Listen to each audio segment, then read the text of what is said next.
Pani Pätoprstá je urbanistka, dlhoročná občianska aktivistka. Poprosila by som ju o pár slov, prípadne o reakciu. Ste tiež miestnou poslankyňou v Petržalke a mestskou poslankyňou. Áno. Ja som aj vďaka teda Zuzke Kocunovej sme teda vypracovali uznesenie zastupiteľstva, ktoré je záväzné samozrejme pre pána primátora aj pre úrad magistrát pri pripomienkovaní, aj keď tam je proste dobrovoľný a dobrovoľná účasť a chcú teda protestovať proti tomu, pretože to nie je ani v súlade ani s klimatickou našou stratégiou mestskou, s ničím. Čiže myslím si, že mesto má svoj ako keby dobré stanovisko, aj to pripomienkuje. Mňa troška mrzí, alebo možno, že župa, ja som bola bývala teda som vicežupanka pre životné prostredie a moja prvá cesta bola do Slovnaftu a veľmi som dúfala, že práve župa ochráni aj Rovinku, aj ostatné obce, ktoré budú ešte viacej zasiahnuté, možno ako Bratislava, keď poznáte ten smer vetrov. A toto mi je trochu ľúto, alebo teda keď sa vyjadríte vy zo župy, že akým spôsobom župa môže, alebo čo môže župa urobiť.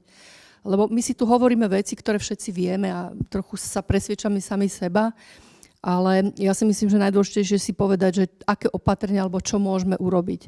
Ja si prečítam to meno, som zabudla, mladého muža, pána Andrasa Rusnáka, ktorého som poprosila, aby Lacovi Hedimu a našim poslancom v Európskej únii zadal zadanie, že svojím spôsobom, ak bude Slovnaft čerpať zdroje z financií Európskej únie, aby oni vlastne zastavili ten tep, lebo to je vlastne dôvod, prečo to chcú financovať. Myslím si, že to budú robiť z vlastných zdrojov.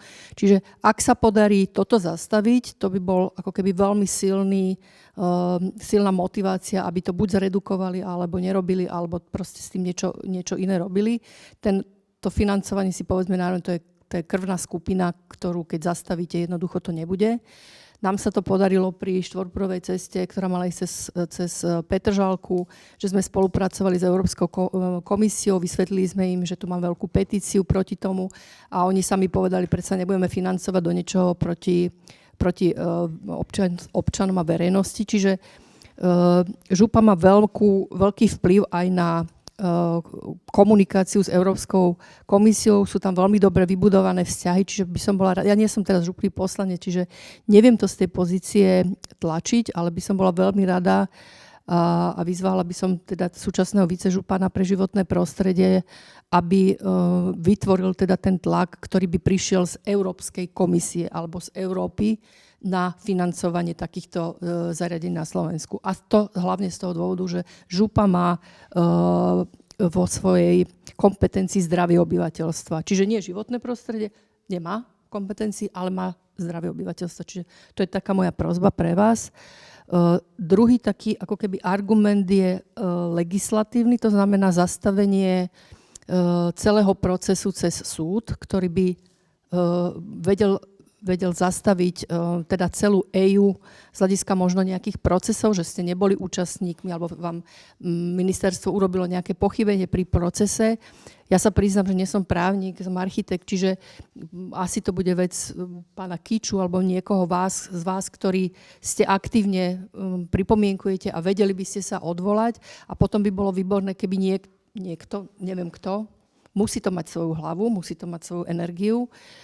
Tá kľúčová osoba alebo 2-3 osoby by zorganizovali vlastne aj zbierku treba na ten súd alebo na niečo také. Potom som tu ja rozumiem, ale musí to mať ako keby tých právnikov. Hej, tak. Myslím, že je to vaša iniciatíva, že vy robíte zbierku na nezávislé jedno meradlo. Ja si myslím, že bolo by super, keby ich bolo viacej. Ale to je vecou toho, že to odkomunikovať, urobiť, pozbierať financie. Neviem, nemám potuchy, koľko stojí také jedno zariadenie, aj jeho prevádzka, aj meranie, ale ja si myslím, že Slovensko je natoľko solidárne, že by vedelo vyzbierať tie financie. A keby ste vy aj povedali konkrétne, že ako, na čo sa to použije, akým spôsobom to bude monitorovať, tak to je úplne úžasné. Akože to je super. Len ako nie iba jedno asi, neviem. Budeme o tom hovoriť potom toto vstupe, takže asi povieme viacej k tomu. Ja a teda vyzývam všetkých, ktorí ste dostali možno aj letačiky a vidíte ich, naskenujte si ten QR kód. Tá zbierka ešte na Donio nebeží, ale je tam aj potom presná suma aj toho meracieho zariadenia, ktoré je to okolo 35 000. Koľko? 35 000. Jedno, hej? Investičné náklady a čo budete mať prevádzkové náklady? Tie prevádzkové náklady sú vysoké veľmi.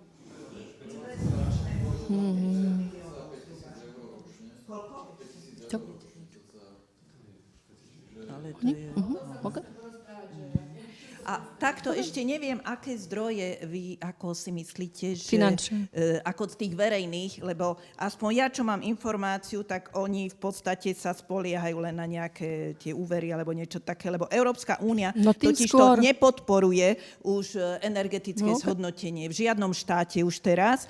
Naposledy dávali, modernizačný fond dával a ešte to stihli Česi a Poliaci. A oni kvôli tomu, že tam menili tie teplárne na uhlie, tak keďže uhlie odstavovali, tak namiesto toho tam začali, a Poliaci majú napríklad aj tú úpravu tých komunálnych odpadov a začali tam tie tapky spalovať. A na to dostali z modernizačného fondu. A práve tuto si sťažujú, že nestihli to obdobie, takže neviem, podľa mňa Európa im už nedá to jedine z nejakých tých teda nejaké úvery, Európska, aká to je investičná banka, takéto niečo. Ale nie, hovorím, nie som si úplne istá, hovorím, takú mám informáciu. Ale takže rozumiete, čo vám hovorí, že dôležité je aj komunikovať aj s bankami, ktoré by mali potenciál financovať to a vysvetliť im to, čo tu bolo povedané, že napríklad v Kodani alebo niekde, kde sa urobili veľkokapacitné, ktoré už teraz svojím spôsobom krachujú, pretože nemajú tú kapacitu čím naplniť. Čiže spochybniť aj tie zdroje tých financií, lebo ja hovorím teraz o spôsobe, akým to zastaviť, lebo nám nepomôže naozaj, že tričko alebo niečo, proste my musíme ísť potom, oni idú úplne tvrdo, išli cez televíziu, manipulujú verejnosť, manipulujú, zľahčujú, tuto kolega nám dáva otázky, že aha, však do Viedne, viete, to sú také argumenty, že verejnosť to berie, že aha, no, že keď Viedeň to má, tak prečo by sme to my nemali?